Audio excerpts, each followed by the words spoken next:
To start off today, we're going to trade the red scale for the experience share. As I said last video, taking care of this right now in order not to forget about this later on when I actually need the experience share. And after that, I guess this is going to be all for this place. I'm going to head back to Mahogany to buy the Rage Candy Bar.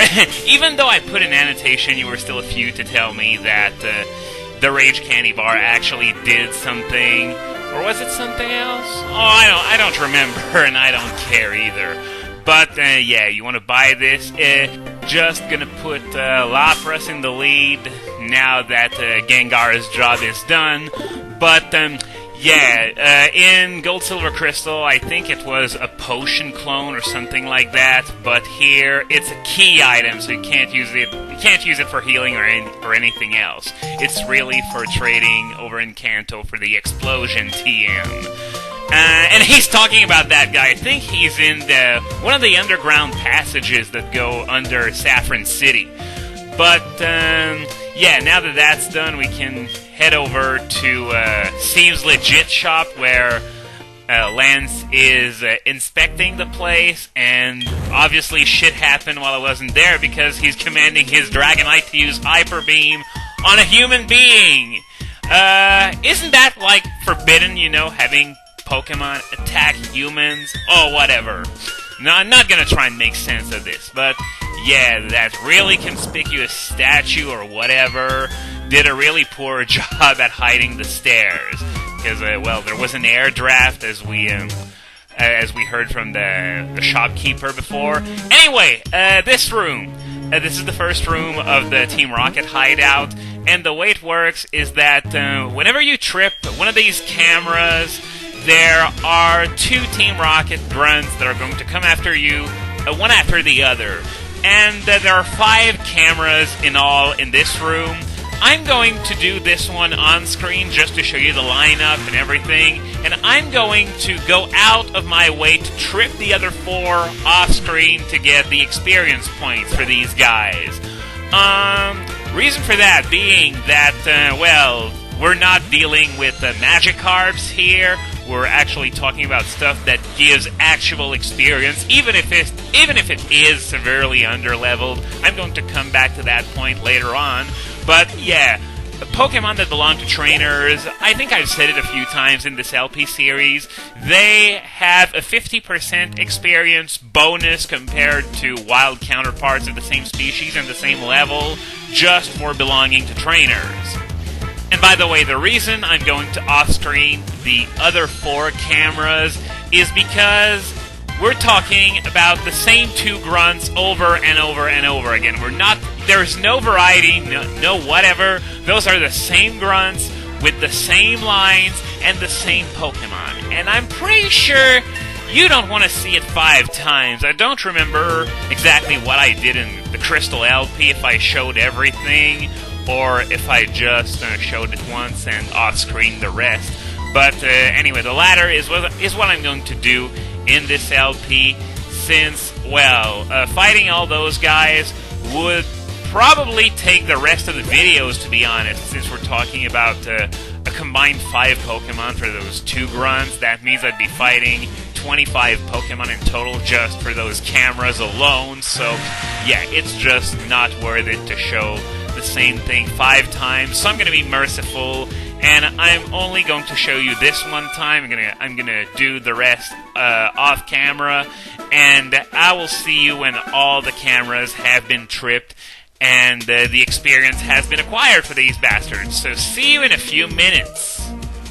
Okay, now that we have tripped all the cameras, there's still a few more regular trainers to fight in this room, so I'm gonna get started on this. We've got explosives set in the floor.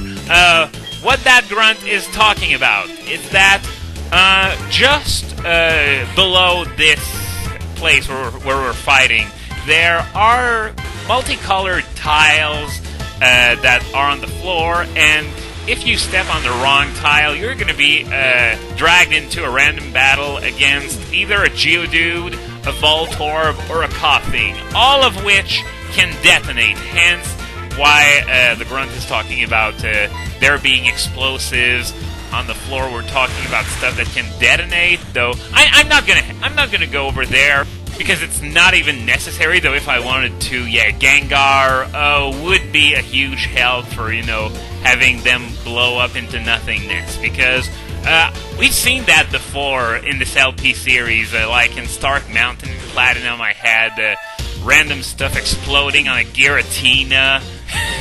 I still can't get over the fact that the AI would even allow for that, but whatever, not complaining. Anyway, coming back on my comment about Magikarp not giving much experience in the last video, one of you reminded me that there are actually Pokemon that are worth less experience than Magikarp, those being Snivy, Tepig, and Oshawott.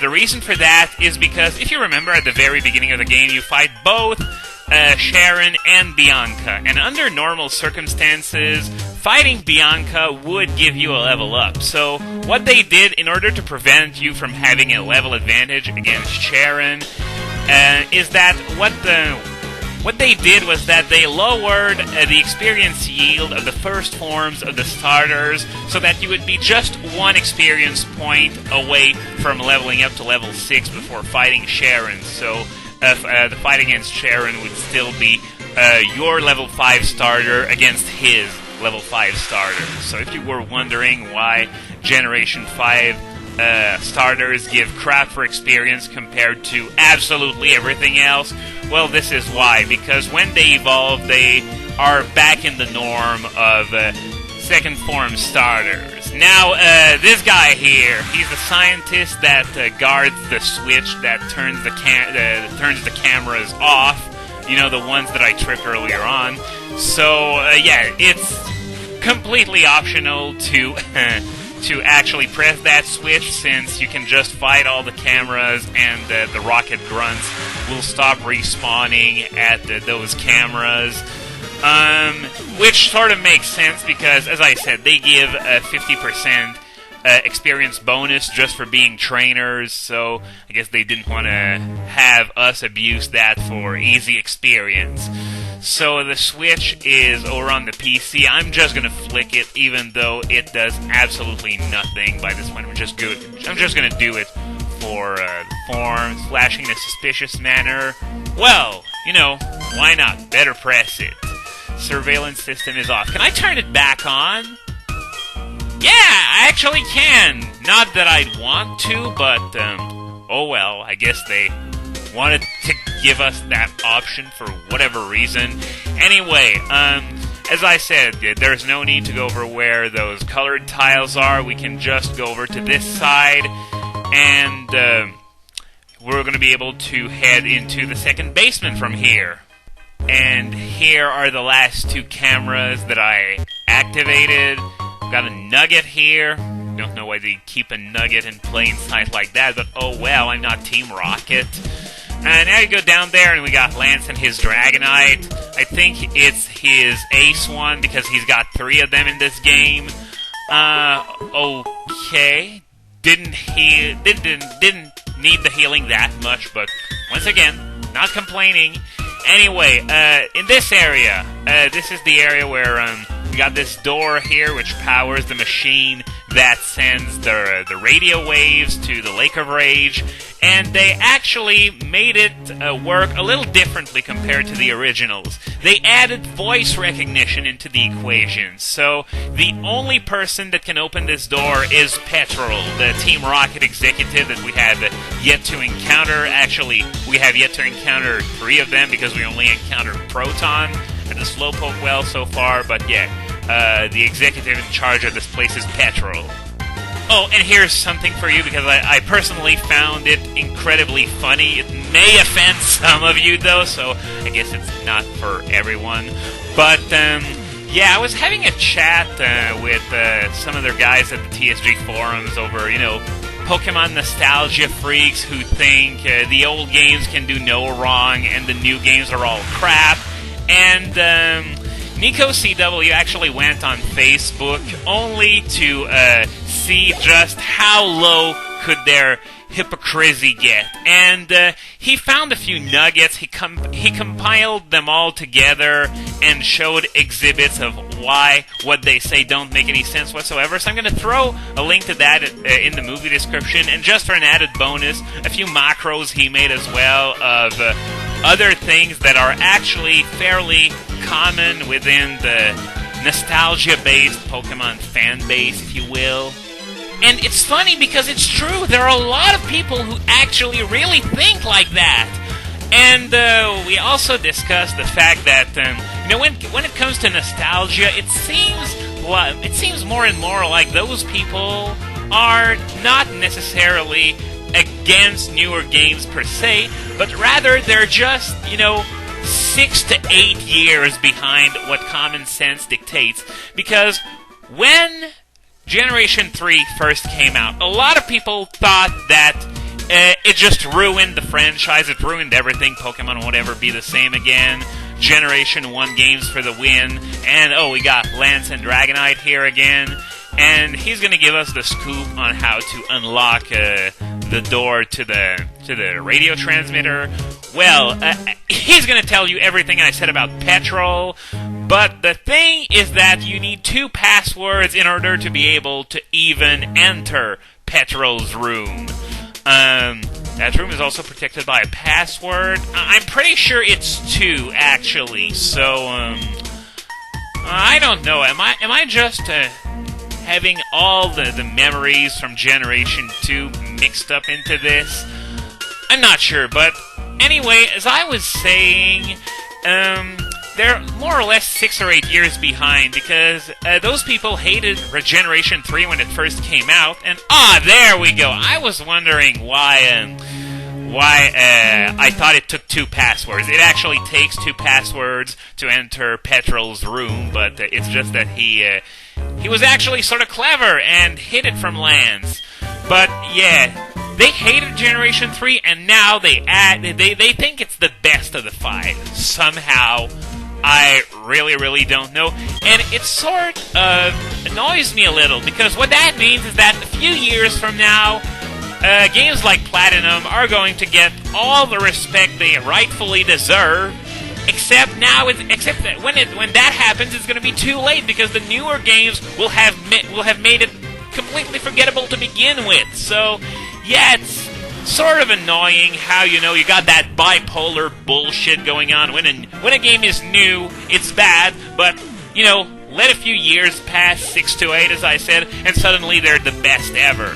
Because before last year, there was no one out there who thought Generation 3 was the best. Or maybe there were, but they weren't very vocal. But now they're maybe not the majority now, but they're still very vocal about it. Like, liking Generation 3 was really taboo until about last year, as I said. Now everyone calls Generation 4 the most forgettable, but just watch. In a few years, it's going to be all the rage again. And just so we're perfectly clear, I have nothing against the fact that people like one generation over the other, but all I'm asking for is some consistency. Logically, you can't think Emerald's the best game now if you didn't think it was the best game back when it first came out. So that's all. And by the way, there are two Rocket grunts on this floor that know the passwords to Petrol's office, and they actually say it explicitly that they know the passwords, but I'm wondering why they're doing that, because they could just feign ignorance and say, I don't know the passwords, because there are other grunts on the floor that don't know the passwords. So, yeah, I really don't know why they're doing that. I guess it's another one of those cases where the villains are just being generous so that you can actually beat the game, because it would suck if you were stuck here, but whatever. We got one of the passwords, Slowpoke Tail. Next time we're going to get the other one, and after that we're going to go and face off with Petrol.